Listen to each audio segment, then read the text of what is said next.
नमस्कार, मैं Surjan Kumar SR foundation से। आज आप सबको एनबीएफसी का परिचय देना चाहता हूँ। एनबीएफसी मतलब नॉन बैंकिंग फाइनेंस कंपनी।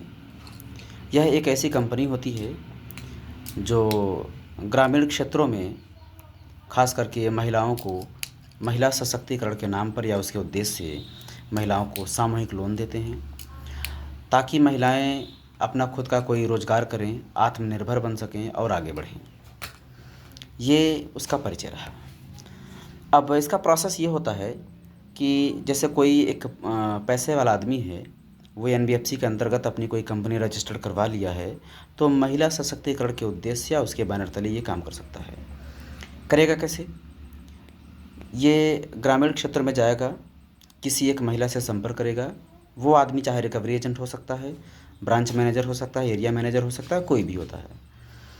तो महिला को एक बिज़नेस करने का प्रपोज़ल देता है कि माता जी आप हमसे पैसा लीजिए, आप हमसे लोन लीजिए और आप बिज़नेस करिए। तो महिला के दिल दिमाग में ये बात आ जाती है कि अगर आज हम चप्पल पहनते हैं तो अगर हमारा कोई खुद का रोज़गार होगा, कोई बिज़नेस होगा तो हो सकता है हम कल सैंडल पहनें। अगर आज हमारे पास साइकिल है तो हो सकता है इस रोज़गार के चलते अगर हमारे दिन अच्छे आए तो हम बाइक या कार से चल सकते हैं। इस उम्मीद में, एक अच्छे दिन की उम्मीद में वो महिला पैसा लेने के लिए तैयार हो जाती है और वो खुद मेहनत करके कम से कम 5 से 10 लोगों का एक समूह बनाती है। अच्छा, उसमें कुछ टर्म्स कंडीशंस ये रहती हैं। जब पैसा डिस्ट्रीब्यूट करने से पहले ये लोग मिलते हैं तो ये बताते हैं कि जो हम पैसा दे रहे हैं इसका एक ब्याज भी रहता है। तो ब्याज ये 1% या 2% ही बताते हैं। ना तो ये सालाना बताएंगे, ना तो ये मासिक बताएंगे, ना तो ये वीकली बताएंगे। बस वीकली इनको सिर्फ इतना ही बताना रहता है कि आपसे हम पैसा वीकली वसूलने आएंगे। कुछ कंपनियां हैं जो 15 दिन पे वसूलती हैं, तो कुछ जो होती है महीने पर वसूलती हैं। लेकिन अधिकांश में जितनी भी माइक्रो फाइनेंस कंपनीज़ हैं, अधिकांश में वो वीकली आती हैं। ब्याज भी इनको 1% या 2% बताया जाता है। जब पैसा डिस्ट्रीब्यूट हो जाता है, जब किसी महिला के खाते में पैसा जब ट्रांसफ़र हो जाता है, तब इनको एक पासबुक दिया जाता है। उस पासबुक पे बाकायदा लिखा रहता है 17.5% से लेकर के 50.103, यानी इतना ज़्यादा परसेंटेज जो रहता है, जो रेट ऑफ इंटरेस्ट है वो। ठीक है। रही बात जिस दिन पैसा डिस्ट्रीब्यूट करते हैं, कुछ कंपनियां 1 महीने में शुरू करती हैं वसूलना, कुछ कंपनियां होती हैं 15 दिन में, तो कुछ हफ्ते में ही वसूलना शुरू कर देती हैं। अब मान लीजिए कि अगर 25,000 रुपया मैं ही ले लिया, तो अगर आप अगले हफ्ते से मुझे भरना है। अगर उस पैसे का मैंने कहीं कोई इस्तेमाल किया तो मेरे पास पैसा है नहीं। अगर पैसा कुछ बचा है तो जाहिर सी बात है मैं पहले हफ्ते, दूसरे, तीसरे या 4-5 हफ्ता, 10 हफ्ता में आसानी से वो किस्तें भर सकता हूँ क्योंकि पैसा मेरे पास था। अब रही बात, अगर किसी दिन अगर किसी दिन मेरे पास पैसा नहीं है तो मैं चाहूँगा कि मुझे 1 हफ्ते का समय दिया जाए या अगली किस्त के लिए मुझे समय दिया जाए ताकि अगली किस्त में मैं डबल किस्त करके जमा कर सकूँ। लेकिन ये रिकवरी एजेंट वहाँ पर क्या करते हैं, वो बदतमीज़ी करते हैं। वहाँ पर गाली गलौज पर उतर जाते हैं, धमकी देते हैं, काफ़ी अपशब्द बोलते हैं। ख़ास करके ये पुरुषों के लिए नहीं है, मैं एक उदाहरण दे रहा था अपना। बाकी ये जो लोन होता है ये महिलाओं के नाम पे ही डिस्ट्रीब्यूट होता है। जब महिला को लोन दिया जाता है या उसके बारे में समझाया जाता है तो उसका पति भी उसमें शामिल नहीं होता है। अगर उसका पति आ जाए वहाँ पर किसी कारणवश तो उसको बहुत सारी बातें नहीं बताई जाती हैं। हालांकि यहाँ पर महिला की गलती है कि वो अपने पति से बहुत कुछ नहीं पूछती है, लेकिन इसके अलावा यह भी बात आती है कि रिकवरी एजेंट भी इस चीज़ को जानता है और इस बात को चाहता है कि उसका पति बहुत कुछ ना जान पाए इस बारे में। ऐसी केस में वो क्या करेगा, जैसे किसी की फ़र्ज़ी साइन ले लेता है, उसका अगर पति नहीं है तो किसी का फ़र्ज़ी साइन ले करके पैसा डिस्ट्रीब्यूट करवा दिया जाता है। अब आगे क्या होगा, अगर कोई महिला पैसा जब नहीं समय पे दे पा रही है तो उसके साथ गाली गलौज होता है, बदतमीज़ी की जाती है और रात के 11 बजे, 12 बजे, 1 बजे, 2-2 बजे रात तक जो है लोगों के घरों पे रिकवरी एजेंट पाए जाते हैं। अगर एक रिकवरी एजेंट पैसा वसूलने में असमर्थ है तो वो क्या करेगा, वह अपने अन्य सदस्यों को बुला लेगा और ताकि वो एक भीड़ देख करके महिला डरे और पैसा कहीं न कहीं से इंतज़ाम करके उसको दे दे। ये उस वक्त उस महिला को यहाँ तक बताते हैं कि अगर आप पैसा नहीं देंगी तो आपका घर जो है सीज़ कर दिया जाएगा, कुर्क कर दिया जाएगा और आपके जो आधार कार्ड हैं वो मतलब वो रद्द कर दिए जाएंगे आपका आधार कार्ड लॉक हो जाएगा, आपका राशन कार्ड जो है रद्द कर दिया जाएगा, आपके बैंक में जमा पूंजी जो है वो गायब कर दी जाएगी। इस तरह से तमाम सारी धमकियाँ दी जाती हैं। महिलाएं क्या करती हैं, जब सोचती हैं कि भाई इतनी अगर आपत्ति आ सकती है तो इससे अच्छा है कि कोई न कोई युक्ति लगा करके, कोई न कोई इंतज़ाम करके इनका पैसा दे दें। तो अगर ये समय दे दे, 1 हफ्ता, 15 दिन या 1 महीने का अगर समय दे दे, तो महिला जो है अगले अगली किस्त तक जो है इंतज़ाम ज़रूर कर लेगी। लेकिन ये कहते हैं कि हमारे पास 10 मिनट का भी समय नहीं है, और 10 मिनट का समय ना देने के नाते उनको टॉर्चर करते हैं। कहते हैं कि तुम कहीं से भी पैसा लेकर आओ, तुम चाहे भीख मांगो, चाहे तुम वैश्यावृत्ति को अपनाओ, या तुम अपना घर बेचो, कुछ भी करके हमको समय से पैसा चाहिए और अभी के अभी चाहिए पैसा। अब महिला के पास इस बात को भलीभांति महिला जानती है कि तत्काल में मेरे पास पैसे का प्रबंध नहीं हो पाएगा, इसलिए वो या तो अपने पास जो पड़े जेवर हैं उनको औने पौने दाम में या तो बेच दे या तो गिरवी रख दे, या उसके पास कोई पालतू जानवर है, बाइक है, कुछ भी रहे, वो बेचने को मजबूर हो जाएगी। अगर ऐसा नहीं होता है, मान लीजिए अगर कोई महिला है जो 25,000 रुपये ली और आसानी से अपनी सारी किस्तें जमा कर रही है, तो उसको एक लालच दिया जाता है। जैसे 15-20 किस्तें अगर भर ली है तो उसको लालच दिया जाएगा, माता जी आप हमारे यहाँ की एक अच्छी कस्टमर हैं और आपके नाम से अधिक पैसा पास हो गया है। तो अधिक पैसे का नाम सुन करके वो महिला और पैसा ले लेती है। उसका पैसा तब तक बढ़ता चला जाता है जब तक उस महिला का पैसा भरने में पैर लड़खड़ा ना जाए। और अगर किसी महिला का पैर एक बार लड़खड़ा जाएगा तो उसके दूसरे या तीसरे दिन एक नई कंपनी वाला आदमी वहाँ पर विज़िट करेगा और वो उसी महिला से कहेगा कि माता जी आप हमसे लोन लीजिए। महिला के दिमाग में ये बात चलती है कि पिछला वाला जो आदमी आया था वो काफ़ी बदतमीज़ी कर रहा था, इससे बेहतर ये है कि इस आदमी से मैं पैसा ले करके पहले वाले का पैसा पूरा सटल मार दूँ और उससे मैं निजात पाऊँ। तो पैसा उसको दूसरी कंपनी वाला उतना देता ही नहीं है कि वो पहले वाले का सेटल कर सके या कोई और काम कर सके। होता ये है कि पहली वाली कंपनी का पैसा यानी किस्तें तो चल ही रही हैं, दूसरे वाले का भी चालू हो जाता है। अब अगर कोई एक महिला जो एक छोटा सा अमाउंट लेकर के, जैसे 25,000 से लेकर के कुछ भी लेकर अगर चला रही है, अगर उसमें उसके पैर लड़खड़ा जाएंगे तो जाहिर सी बात है एक दूसरी जब कंपनी की किस्त जब चलने लगेगी तो 2-2 किस्तों का भरना थोड़ा सा मुश्किल हो जाएगा। सवाल यहाँ से ये आता है कि बहुत सारे लोग कहते हैं कि पैसा ली ही क्यों महिला। तो दरअसल महिला उस कंपनी के पास गई नहीं थी, वह कंपनी खुद आई थी, अपने सर्विसेज के बारे में बताई थी। कंपनी का रिकवरी एजेंट, ब्रांच मैनेजर या एरिया मैनेजर खुद अपनी कंपनी, अपनी पॉलिसीज़ के बारे में बताया था। उसने उस महिला को अच्छे दिन के वादे किए थे, तो अच्छे दिन की तलाश में वो महिला पैसा ली थी। अब यहाँ पर उसकी कोई गलती नहीं है। जैसे मछली होती है, लोग केंचुए को चारा बनाकर जब मछली के वो पानी में जब डालते हैं तो मछली भी सोचती है कि हमको चारा मिल रहा है। वो उस चारे को देखती है, उसमें लगा हुआ जो हुक है, जो कांटा है, उसको नहीं देखती है और उस चारे की उम्मीद में उस केंचुए को पकड़ती है और वो बाहर आ जाती है, उसका पूरा जीवन समाप्त हो जाता है। यानी एक छोटा सा केंचुआ डाल करके एक बड़ी सी मछली पानी में से निकाल ली जाती है। ठीक वैसे ही एनबीएफसी के लोग करते हैं कि आपके घरों में छोटा मोटा एक अमाउंट दे देंगे, 25 से 40 हज़ार रुपये दे देंगे। उसके बाद जो है आपका घर जब तक पूरी तरह से बेकार ना हो जाए, पूरा बर्बाद ना हो जाए, तब तक ये आपका पीछा नहीं छोड़ने वाले हैं। यही है एनबीएफसी की एक सच्चाई। हालांकि एनबीएफसी किन उद्देश्यों से बनाई गई थी वो मैंने आपको परिचय में पहले ही बता दिया था कि वो इसीलिए बनाई गई थी ताकि महिला सशक्तिकरण के नाम पे काम किया जाए और महिलाओं को आगे लाया जा सके, उन्हें आत्मनिर्भर बनाया जा सके। वाकई सच्चाई ये रही है कि ये उद्देश्य ये थे, लेकिन हो क्या रहा है? हो ये रहा है, मैंने एनालिसिस किया है, मैंने बहुत सारे गाँव में मैं जाकर वहाँ पर विज़िट किया हूँ, तो देखा हूँ कि एक गाँव में 10-10 लाख रुपए से लेकर के 2-2 करोड़ रुपए के कर्जे हैं। यहाँ पर स्थितियाँ ऐसी आ गई हैं कि बच्चे स्कूल जाना बंद कर दिए हैं। बहुत सारे ऐसे बच्चे हैं जो स्कूल नहीं जा पाते हैं, अच्छी शिक्षा नहीं ले पाते, अच्छा खा नहीं सकते, अच्छा पहन नहीं सकते। बहुत सारी ऐसी स्थितियाँ आ गई हैं। महिलाएं अपने रिश्तेदारों में रिश्तेदारी में नहीं जा पाती हैं, क्योंकि रिकवरी एजेंट क्या करता है, जिस दिन जान जाता है कि ये महिला, ये कस्टमर हमारी आज यहाँ पर घर पे नहीं है, वो कहीं पर गई हुई है, तो उसके मायके, उसके रिश्तेदारी तक चले जाते हैं पैसा वसूलने के लिए।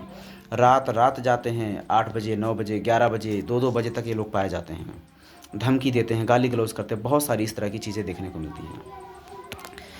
तो अगर कहा जाए कि इनका जो उद्देश्य है महिला सशक्तिकरण, तो यह गलत है, क्योंकि एनबीएफसी का उद्देश्य महिला सशक्तिकरण है ही नहीं, बल्कि वो महिला शोषण है। महिला शोषण के नाम पे, महिला सशक्तिकरण के नाम पे लोग महिला शोषण करते हैं। जहाँ जाते हैं ये लोग वहाँ पर अभद्रता करते हैं, गाली गलौज करते हैं। अगर किसी के घर पे किसी की अगर डेथ हो जाती है तो भी इनका उद्देश्य है कि बिना पैसा लिए हम जाएंगे ही नहीं। स्थितियाँ कैसी भी हों आपके घर पे, कोई भी अनहोनी हो, इनको पैसा समय से ही चाहिए। अच्छा, इसका जो असर आ रहा है, असर हमने आपको बता दिया कि लोग जो है अपने घर की कीमती चीज़ें औने पौने दाम में बेचने को मजबूर हैं। जैसे इनके घर में पालतू जानवर हैं, गहने हैं, ज़मीन जायदाद है, गाड़ी घोड़ा है, ये तमाम सारी चीज़ें जो हैं बेच दी गई हैं या फिर गिरवी रख दी गई हैं। अब बहुत सारे लोग ऐसा कहते हैं कि भाई आपको इतना कर्ज़ा लेना ही नहीं चाहिए था। अगर आपकी भरने की औकात नहीं थी तो आपने इतना कर्ज़ा क्यों लिया? तो इसका जवाब ये है, जब महिला एक कंपनी से पैसा ली तो उसने सोचा था कि आसानी से हम पैसा भर ले जाएंगे। तो किसी दिन मान लीजिए कि उसके पास पैसा नहीं था तो उसने समय मांगा कि आप हमको 1 हफ़्ते का समय दे दीजिए, 2 दिन, 4 दिन, 5 दिन, 1 हफ़्ते का समय दे दीजिए। लेकिन रिकवरी एजेंट जो है 10 मिनट का भी समय नहीं देना पसंद करता है। यानी वो तब तक आपको टार्चर करता रहेगा जब तक आप पैसा कुछ ला कहीं से लाकर दे ना दें। आप कुछ बेच करके दें, भीख मांग के दें, वैश्यावृत्ति अपना करके दें, कुछ भी करके दें, लेकिन उनको पैसा चाहिए। जब तक पैसा नहीं पाएगा तब तक नहीं जाएगा। अच्छा, अब यह भी रही बात, तो पैसा लोग क्यों लेते हैं? तो ये पैसा देते किसको हैं? यह एक ऐसे परिवार को पैसा देते हैं जो परिवार रोज़ कमाता है, रोज़ खाता है। इसीलिए तो उसने ये उम्मीद रखी थी कि इनके पैसों से अगर हमारा कोई रोज़गार चलेगा तो हमारे दिन अच्छे आएंगे। असर जो हमने बताया कि लोग परिवार में अपने परिवार के साथ जो है पलायन कर जा रहे हैं, अपना घर छोड़ करके ताला मार करके चले जा रहे हैं कहीं और, 2-2 साल, 3-3 साल, 5-5 साल आ ही नहीं रहे हैं। लगभग लगभग हर गांव में 2 लोग, 4 लोग, 5 लोग इस तरह से परिवार समेत पलायन कर चुके हैं। अभी उनका कुछ ज़्यादा पता नहीं रहता। बहुत सारे लोगों का पता चल जाता है कि हाँ ये फला जगह है, लेकिन अधिकांश में परिवार का पता नहीं चलता है कि वह परिवार कहाँ गया, किस स्थिति में जी रहा है, इसकी कोई भी खबर नहीं रहती है। और जो ब्याज ये लोग जो ब्याज वसूलते हैं वह अत्यधिक ब्याज वसूलते हैं। एक बात और ये लोग कहते हैं महिलाओं को संतावना देने के लिए कि माता जी हमने जो आपको पैसा दिया है वो इसलिए दिया ताकि आप किसी साहूकार का दरवाज़ा ना खटखटाएं, किसी सुनार के पास आप ना गिड़गिड़ाएं, ऐसा ये बताते हैं। असल में जब ये कहते हैं कि कुछ भी करके दो तो लोगों के पास कुछ भी करने के लिए यही ऑप्शन आता है। किसी साहूकार के पास जाएं, किसी महाजन के पास जाएंगे, उनसे सूद का पैसा लेकर आएंगे। जो सूद का पैसा होता है 120% सालाना होता है। 10% मासिक दर से लोग ब्याज पर पैसा लेकर आते हैं और फिर इन माइक्रो फाइनेंस कंपनियों वालों का पैसा देते हैं। सुनार के पास जाते हैं, बहुत सारे ऐसे गहने हैं जो बाज़ार में पड़े हुए हैं गिरवी, और वो कई साल से पड़े हुए हैं जिनको छुड़ाया नहीं जा सका अभी तक, सिर्फ पैसे के अभाव में। असर यहाँ तक पहुँच गया है कि बहुत सारे बच्चे जो अपनी पढ़ाई बंद कर दिए हैं, कम उम्र के बच्चे जो 18 साल से कम उम्र के जो बच्चे हैं वह मज़दूरी करने को मजबूर हैं। वृद्ध अवस्था में महिलाएं वह भी मजदूरी करने को मजबूर हैं। इस तरह की तमाम सारी घटनाएं देखने को मिल रही हैं। तो एनबीएफसी जो है वह एक षड्यंत्र है, सामूहिक लोन एक षड्यंत्र है। इससे हर गांव जो है कर्ज में चला जा रहा है। और अगर किसी गांव में 10 लाख से लेकर 2-2 करोड़ रुपए का कर्जा है तो जाहिर सी बात है कि वहां पर अच्छे दिन की उम्मीद करना भी बेकार है। अच्छा, इसके अलावा इतना सब कुछ हो जाता है कि रात रात में ये लोग वसूली करते हैं, धमकी देते हैं, गाली गलौज करते हैं। इसकी सूचना भी प्रशासन को नहीं दी जाती है क्योंकि महिलाएं डरी हुई हैं। इनको डरवाया धमकाया जाता है कि प्रशासन क्या करेगी, क्या प्रशासन पैसा दी थी, क्या सरकार पैसा दी थी, क्या कोर्ट ने पैसा दिया था, पैसा मैं दिया हूँ तो मैं पैसा लूँगा। तो ये किस कानून के तहत पैसा लेकर के रात रात को आते हैं। इसके अलावा जितने भी रिकवरी एजेंट आते हैं, इन रिकवरी एजेंटों के पास एक डीआरएस सर्टिफिकेट होना चाहिए, डेथ रिकवरी एजेंट। दरअसल डीआरएस सर्टिफिकेट तब मिलता है जब कोई व्यक्ति Indian institute of bank finance द्वारा एक एग्ज़ाम कंडक्ट करवाया जाता है। तो जो व्यक्ति इस एग्ज़ाम को फेस करता है उसी को ट्रेनिंग के बाद जो उसे एक डीआरएस सर्टिफिकेट मिलता है। तो डीआरएस सर्टिफिकेट एक ऐसे व्यक्ति को मिलता है जिसको ये बताया जाता है कि अगर कस्टमर पैसा नहीं दे रहा तो उसके साथ किस तरह से हमको पेश आना चाहिए। और अधिकांश में जितने भी रिकवरी एजेंट आते हैं वह एक प्रकार से जिससे गुंडे मवाली की तरह बनकर आते हैं। इनकी जो उम्र होती है 22 से लेकर के 30 के आसपास में रहती है। ये हट्टे कट्टे रहते हैं। ये वो व्यक्ति होते हैं जो किसी महिला को डरा धमका सकें। अब इसके बाद बहुत सारे लोग ये कहते हैं कि मान लीजिए अगर महिला ने गलती से पैसा ले ली तो कम से कम उसके परिवार में उसका पति तो पढ़ा लिखा होगा, उसका बच्चा पढ़ा लिखा था। तो इसका जवाब ये है कि अगर महिला अनपढ़ है तो उसका पति आईएएस ऑफिसर नहीं होगा, उसका पति भी उसी लेवल में होगा, हो सकता है 9-10 का फ़र्क हो, पर इतना फ़र्क नहीं। और उस आदमी को भी तो यही लगा था कि इससे दिन हमारे अच्छे आएंगे। और फिर जो है यहाँ पर महिला की गलती मानी जा सकती है कि महिला ने सब कुछ जो है अपने पति को नहीं बताया। दरअसल इसके लिए यह भी बात आती है कि महिला को सब कुछ पता ही नहीं था तो अपने पति को बताती ही क्या। बहुत सारी ऐसी कंपनियां हैं जो पति की अनुमति के बगैर ही पत्नियों को पैसा दे रहे हैं। पति विदेश में कमा रहा है, पति है नहीं, पति कहीं पर कहीं अन्य जगहों पे है, जिसको पता तक नहीं है, उसकी सिग्नेचर हो गई है, उसके नाम से पैसा पास हो गया, अब उसकी जो पत्नी है उसको टार्चर किया जाएगा। बहुत सारी जगहों पे ऐसा होता है, जैसे मान लीजिए कि एक समूह है 10 लोगों का, 10 महिलाओं का एक समूह है, उसमें से एक महिला ऐसी है जो बहुत सारी कंपनी से लोन ले चुकी है और अब कोई कंपनी उसको पैसा देने के लिए राज़ी नहीं है। तो कुछ ऐसे ब्रांच मैनेजर, कुछ ऐसे रिकवरी एजेंट आते हैं, किसी अन्य महिला से कंप्रोमाइज़ करते हैं। वो कहते हैं कि माता जी आपके खाते में पैसा जाएगा, आप ये पैसा निकाल करके फला औरत को दे दीजिए, आपसे कोई लेना देना नहीं रहेगा, आप जिसको दी रहेंगे हम उनसे ही वसूलेंगे। और अगर किसी कारणवश जो महिला पैसा ली, जिसको पैसा निकाल करके दिया गया, अगर वो महिला कहीं चली गई तो जिसके खाते में आया है अब उसको टार्चर किया जाएगा, जबकि कंप्रोमाइज़ भी रिकवरी एजेंट ही किया था, अब प्रताड़ित भी यही करता है। अच्छा, कुछ किस्तें तो जाहिर सी बात है कि जिस महिला को दिया गया वो महिला तो भरी थी। यहाँ पर सवाल उठता है कि अगर रिकवरी एजेंट उससे पैसा लेने के लिए बाध्य है, जिसके खाते में पैसा आया, तो ये उससे पैसा क्यों लिया जिसको पैसा दिया गया था? शुरुआत में आपने इससे पैसा क्यों नहीं वसूला जिसके खाते में आप पैसा भेजे थे? और फिर कंप्रोमाइज़ करने वाले आप कौन थे? मैं इस बात को मानता हूँ कि बहुत सारी ऐसी महिलाएं हैं जो शिक्षा के अभाव के नाते उन्हें इस बात की समझ नहीं हो पाती है कि आने वाला जो रिज़ल्ट होगा, जो परिणाम होगा वो क्या होगा, इसलिए पैसा ले लेती हैं और वो फंस जाती हैं। इस वक्त स्थितियाँ काफ़ी दयनीय हैं, समाज में एक भय व्याप्त है, एक ये गुंडा मवाली की तरह लोग वसूली करते हैं।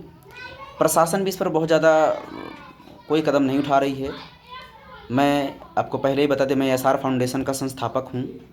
एसआर सार्थक रोशनी फाउंडेशन रजिस्टर्ड है मेरी संस्था, और इसके अंतर्गत जो है मैं काम कर रहा हूँ ताकि मैं महिलाओं को जागरूक कर सकूँ कि वो इस तरह की लोन लें ही ना, इस तरह के कर्जे से बचें। आज अगर जब मैं किसी महिला को समझाने जाता हूँ और अगर वो महिला कुछ अपने आप को समझती है कि हाँ हमारे साथ जो हुआ वो गलत हुआ, तो रिकवरी एजेंट जाकर वहाँ पर कहते हैं कि आपका सीवी ख़राब हो जाएगा, आपको भविष्य में कभी लोन नहीं मिलेगा। इनका मतलब ये रहता है कि आप पूरे जीवन भर जो है आप कर्जे के दलदल में फंसे रहें, कर्जे से आगे आपको निकलना ही नहीं है। क्या जब ये सामूहिक किस्तें नहीं चलती थी तो लोगों के घरों में शादियाँ नहीं होती थी, घर नहीं बनते थे, या बीमारियों का इलाज नहीं होता था? ऐसा क्या नहीं था? सब कुछ था। लेकिन ये आसान प्रक्रिया के नाते लोग इसमें पैसा आसानी से पा जाते हैं। आरबीआई गाइडलाइंस के तहत बिना डीआरएस सर्टिफिकेट के कोई भी व्यक्ति रिकवरी करने नहीं जा सकता है। सुबह में 8 बजे से पहले और शाम के 6 बजे या दिन डूबने के बाद कोई भी व्यक्ति वसूली करने नहीं जा सकता है। जो रेट ऑफ इंटरेस्ट होता है वो भी 14-15% से ज़्यादा कोई वसूल नहीं सकता है। इसके अलावा एक महिला जो है 3 कंपनी से अधिक किसी कंपनी से लोन नहीं ले सकती है, सामूहिक किस्त नहीं ले सकती है। यहाँ पर बहुत सारी ऐसी महिलाएं हैं जो 11, 12, 15, 19 कंपनियों से लोन ले रखी हैं। इसके साथ साथ जब भी कोई महिला ऐसी होती है जिसके पास पैसा मिलने के चांसेस नहीं हैं, तो रिकवरी एजेंट क्या करते हैं, उनसे फ़र्जी आधार कार्ड उनका बनवाते हैं। फ़र्जी आधार कार्ड बनवाने का भी 1000-1500 रुपये ले लेते हैं। 2-2 हज़ार रुपये लेकर के फ़र्जी आधार कार्ड बनवा करके उनका पैसा पास करवाते हैं। उसके बाद जो है उसमें भी 5000-10,000 रुपये कमीशन ले लेते हैं, और उसके बाद जो है जो भी कमीशन इन्होंने लिया है उन सब का सूद ब्याज समेत इनको भरना पड़ता है। तो मैं चाहता हूँ कि ये मेरी जो बात है हर माइक्रो फाइनेंस कंपनी पर पहुँचे, प्रशासन के पास पहुँचे, हर महिला के पास पहुँचे, वो जागरूक हों, इनके साथ जो अभद्रता की जा रही है वो ना हो, वो बंद हो, और इनकी मनमानी की वजह से जो लोगों पर कर्जा हुआ है वो कर्जा ख़त्म हो, उस कर्जे पर रोक लगाया जाए, और महिलाओं को थोड़ा सा स्वतंत्र किया जाए। उनको स्वतंत्र रहने की ज़रूरत है, थोड़ा नहीं पूरा स्वतंत्र रहने की ज़रूरत है। महिलाएं आज जो हैं घुट घुट के जी रही हैं। 100 में से 70 महिलाएं ऐसी हैं जो सामूहिक लोन से पीड़ित हैं। 30 महिलाएं जो हैं, जो नहीं ली हैं, कुछ महिलाएं ऐसी होती हैं जिनको लगता है कि जिन्होंने लोन लिया है वो गलत किया है। मैं मानता हूं कि शिक्षा का भाव के नाते उन्होंने लोन ले लिया है और उनके पास इतना पैसा था नहीं कि वो अपना कोई बिज़नेस करें। हालांकि एक लालच थी कि रिकवरी एजेंटों के द्वारा जो बताया गया था कि उसके दिन अच्छे आएंगे, तो अच्छे दिन की उम्मीद में उन्होंने लोन लिया था। तो मैं एक बार फिर से आप सभी से गुजारिश करूंगा कि ये जो वीडियो है ये हर महिला के पास पहुंचाया जाए और उस महिला को जागरूक करने के लिए मेरी मदद की जाए। उस महिला को बताया जाए कि बिना डीआरएस सर्टिफिकेट के आप किसी भी व्यक्ति को लोन ना दें। अगर वो आदमी आपके साथ किसी भी प्रकार की कोई भी बदतमीज़ी करता है तो आप प्रशासन को आप ज़रूर इन्फॉर्म करें। आप अपने नज़दीकी पुलिस स्टेशन पे इसकी सूचना दें, अपने प्रधान जी को आप बताएं और लोगों को एकत्रित करके एक उस पर थोड़ा सा विचार करें कि जो हुआ उनके साथ वो गलत हुआ और किसी के साथ कोई भी अनहोनी ना हो। और मैं इसलिए ऐसा कर रहा हूँ क्योंकि मेरी जानकारी में से बहुत सारे लोग आए जो सामूहिक लोन से परेशान होकर के आत्महत्या कर चुके हैं और बहुत सारे लोग जो हैं घर छोड़कर चले गए हैं, जो अपनी पैतृक ज़मीनें जो हैं, संपत्तियां हैं, वो सब बेच दिए हैं। तो ऐसा ना हो, क्योंकि आने वाला जो दिन है वह काफ़ी भयावह होगा, काफ़ी दयनीय है। आज भी स्थितियां बहुत बेकार हो चुकी हैं। तो इस चीज़ को थोड़ा सा रोका जाए और अगर महिलाएं जागरूक होंगी, स्वतंत्र होंगी, तो ये मेरे लिए एक प्रयास जो मेरा रहेगा वो सफल माना जाएगा। आज के लिए इतना ही। धन्यवाद।